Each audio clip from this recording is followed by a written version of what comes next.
আমি পান্না খুলনার মেয়ে ঢাকা থেকে বলছি। আসসালামু আলাইকুম। যে যেখান থেকে আমাকে দেখছেন আশা করি সবাই খুব ভালো আছেন। আমি অ্যাকাউন্টিংয়ে অনার্স মাস্টার্স কমপ্লিট করে ঢাকায় এমবিএ করেছি। আমার এক ছেলে এক মেয়ে এবং আমার হাজব্যান্ড প্রাইভেট কোম্পানিতে জব করে। সন্তানদের লালন পালন করার কারণে কোথাও চাকরি করতে পারি নাই।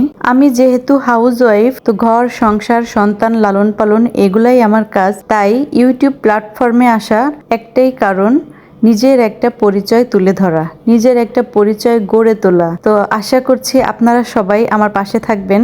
আমি একদমই নতুন এই প্ল্যাটফর্মে। কোনো ধরনের ভুল ত্রুটি হলে অবশ্যই আমাকে বলবেন, আমি সেটা শুধরে নেবার চেষ্টা করব। আসলে আমরা মানুষ মাত্রই ভুল হবে এবং মানুষের শেখার কোনো শেষ নাই, আমি সেটা মনে করি। ভোর 6:30টায় ইয়ানাকে নিয়ে আমাকে স্কুলের জন্য বের হতে হয়। তো ইয়ানাকে স্কুলে নিয়ে সেখান থেকে আবার বাসায় ফিরে আমাকে সংসারের কাজগুলো করতে হয়। আর আজকেও আমি অন্যান্য দিনের মতো সেগুলাই করছি আর আপনাদের সঙ্গে শেয়ার করছি। আমি এসে আমার মেয়েটাকে আগে নাস্তা দিব। অনেক সকালবেলা উঠে তেমন কিছু খেতে পারে না, টিফিনও হালকা পাতলা নিয়ে যায়। তো বাসায় এসে ওর জন্য একটা রুটি ভেজে আর একটু ডাল দিয়ে দিয়েছি। ডাইনিং টেবিলটা আমি মুছে পরিষ্কার করে নিচ্ছি। এই কাজগুলো আসলে আমাদের গৃহিণীদের প্রতিদিনের কাজ, এগুলো সবসময় করতে হয়। আমার ছেলেটা ক্লাস 8-এ পড়ে। ওর স্কুল যেহেতু আমার বাসার কাছাকাছি, এই কারণে ওকে আমার নিয়ে যেতে হয় না। ইয়ানা তো ছোট, এই কারণে ইয়ানাকে আমাকে নিয়ে যেতে হয়। তো ছেলেটার পরীক্ষা চলছে, এই কারণে ও সকালবেলা বের হয়ে গিয়েছে। আমি বের হওয়ার পর আর এখন বাসায় শুধু আমি আর ইয়ানাই আছি। তো এই কারণে ইয়ানার নাস্তার ব্যবস্থাই করছি। ডাইনিং টেবিলে আমি ম্যাটগুলো বিছিয়ে নিয়েছি। আর এই কলাপাতা ম্যাটগুলো খুব সুন্দর না বলেন? এটা আমার ভীষণ পছন্দের একটা ম্যাট।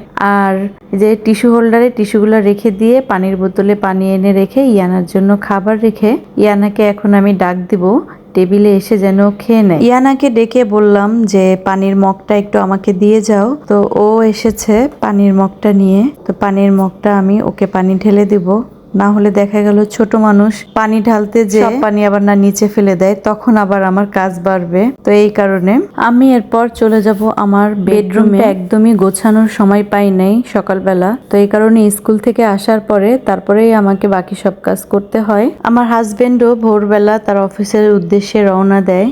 আমি রুমে এসে আগে আমার ভারী পর্দাটা সরিয়ে দিব যেন একটু বাইরের আলো আসে। যতই রুমের ভেতর লাইট জ্বলুক না কেন, বাইরের আলোটা কিন্তু আমাদেরকে একটা মানসিক শান্তি দেয়।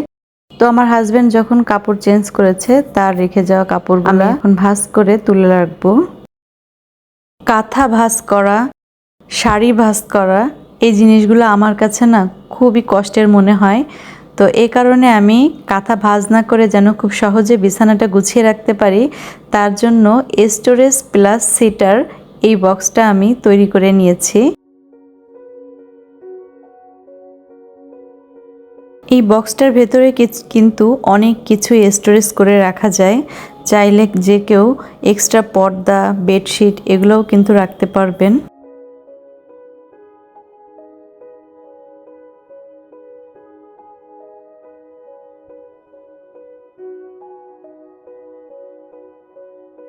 আমি এখন বালিশগুলা গুছিয়ে বিছানা ঝাড়ু দিয়ে ঝেড়ে পরিষ্কার করে নিব।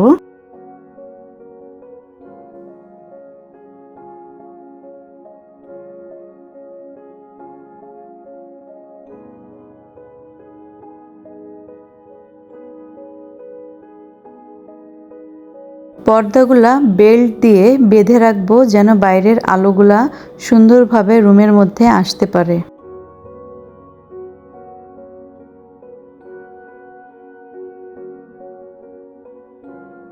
গতকালকে বেলকনিতে যে কাপড়গুলা ধুয়ে দিয়েছিলাম সেগুলো সব শুকিয়ে গিয়েছে। তো আমি এখন বেলকনিতে যাব এবং কাপড়গুলা সব তুলে ভাঁজ করে আলমারিতে রেখে দেব।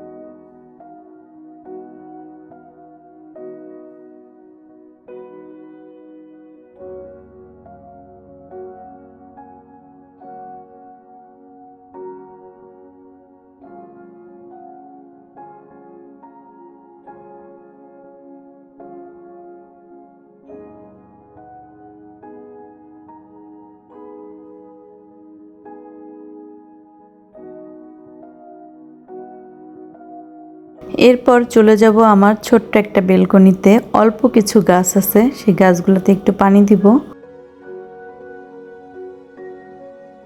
কিচেনে যেয়ে দেখি অয়েল জারটা একদম ফাঁকা হয়ে গিয়েছে, তো আমি একটু অয়েল ঢেলে নিয়েছি। সাবানের গুঁড়ির বয়ামটাও প্রায় শেষ পর্যায়ে, তো আমি সাবানের গুঁড়ির প্যাকেট থেকে সাবানের গুঁড়িগুলা বক্সে মানে কন্টেইনারে ঢেলে রাখবো।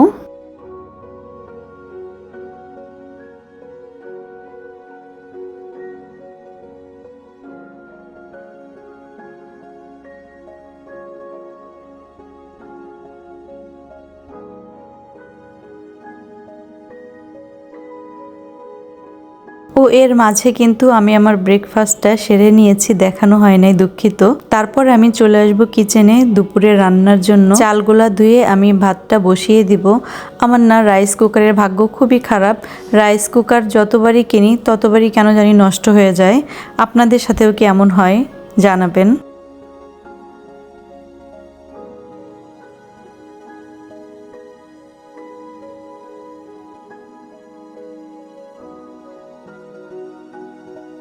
সকালের নাস্তার জন্য কিছু রুটি হাফ ডান করে রেখে দিব ফ্রিজে। নরমালি রেখে দিব। রুটিটা তৈরি করে হালকা একটু এপাশ ওপাশ সেকে নিয়েছি, যার কারণে একটার সঙ্গে আর একটা একটুও লেগে যাবে না,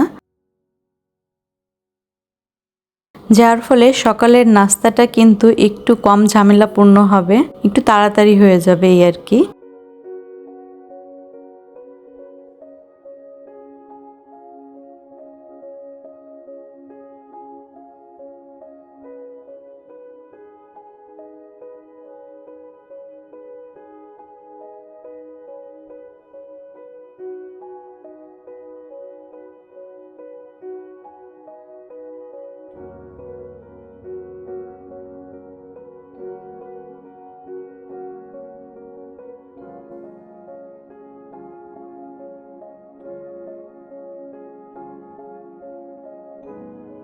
এদিকে ভাতটা আমার হয়ে গিয়েছে।